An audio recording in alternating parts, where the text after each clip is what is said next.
चलिए, आज बात करते हैं एक ऐसे महान भारतीय सम्राट की जिन्होंने अपनी नौसेना की ताकत से इतिहास का रुख ही मोड़ दिया था। वो थे राजेंद्र चोल प्रथम, पूर्वी समुद्रों के विजेता। जब भी हम महान समुद्री ताकतों के बारे में सोचते हैं, तो अक्सर हमारे दिमाग में यूरोपीय साम्राज्यों का ख्याल आता है ना?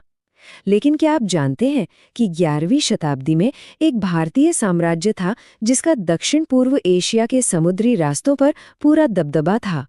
तो कौन था वो? इस सवाल का जवाब है राजेंद्र चोल प्रथम। हो सकता है ये नाम इतिहास की किताबों में उतना मशहूर न हो, पर यकीन मानिए, इनकी उपलब्धियां दुनिया के किसी भी महान विजेता से कम नहीं थी। तो कौन थे ये राजेंद्र चोल प्रथम? देखिए, ये दक्षिण भारत के बहुत ही शक्तिशाली चोल वंश के एक ऐसे सम्राट थे जिनकी नज़रें ज़मीन से कहीं ज़्यादा समंदर पर टिकी हुई थीं। उनका शासनकाल था 1014 से 1044 ईस्वी तक, और अपने दौर में उन्होंने चोल साम्राज्य को सिर्फ जमीन तक ही सीमित नहीं रखा, बल्कि उसे एक समुद्री महाशक्ति बना दिया। एक ऐसी शक्ति जिसका असर भारतीय उपमहाद्वीप से बहुत बहुत दूर तक फैला था। तो अब बिसात तो बिछ ही चुकी थी। आप समझ लीजिए कि 11वीं सदी का हिंद महासागर एक तरह का शतरंज का बोर्ड बन गया था, जहां दो बड़ी ताकतें समंदर पर अपने कंट्रोल के लिए आमने सामने थी। और जानते हैं दांव पे क्या लगा था? उस जमाने का सबसे बड़ा खजाना, यानी दुनिया के सबसे फायदेमंद समुद्री व्यापार के रास्ते। जी हाँ, ये वही रास्ते थे जिनसे मसाले, रेशम और न जाने कितनी दौलत गुजरती थी।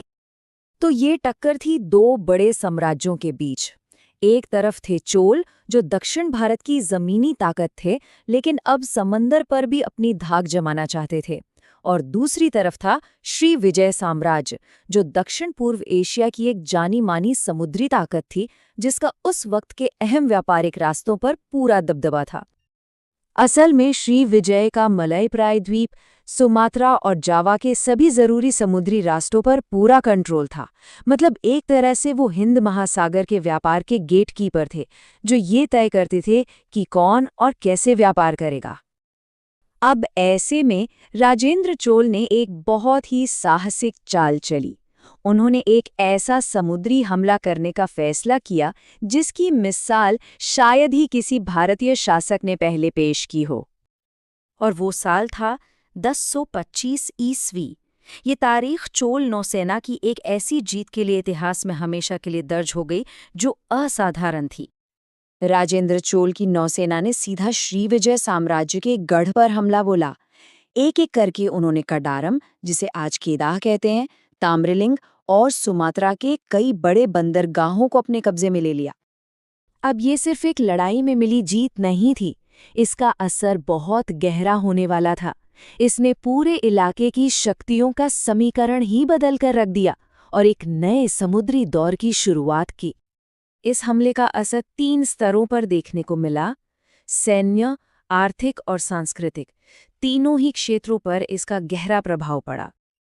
पहला, सैन्य स्तर पर देखें तो श्रीविजय का जो दबदबा था वो हमेशा के लिए टूट गया। दूसरा, आर्थिक रूप से चोल व्यापारियों के लिए चीन और दक्षिण पूर्व एशिया तक व्यापार के रास्ते एकदम खुल गए। और तीसरा, सांस्कृतिक रूप से इस जीत ने पूरे इलाके में भारतीय कल्चर और प्रभाव को फैलाने में बहुत बड़ी मदद की।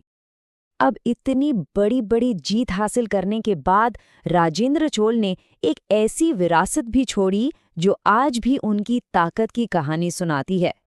उन्होंने अपनी जीतों का जश्न मनाने के लिए एक नई राजधानी बनवाई, जिसका नाम था गंगईकोंड चोलपुरम।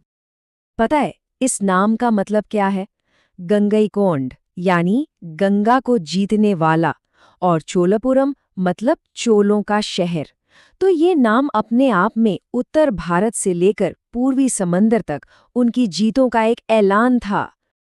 तो चलिए इस पूरी कहानी से कुछ जरूरी बातें याद कर लेते हैं। पहली बात, राजेंद्र चोल 11वीं सदी के हिंद महासागर में एक बहुत बड़ी शक्ति थे। दूसरी, 1025 के उनके समुद्री अभियान ने श्रीविजय के व्यापार पर एकाधिकार को खत्म कर दिया। और तीसरी बात, इस जीत का दक्षिण पूर्व एशिया पर बहुत लंबा और गहरा आर्थिक और सांस्कृतिक असर पड़ा।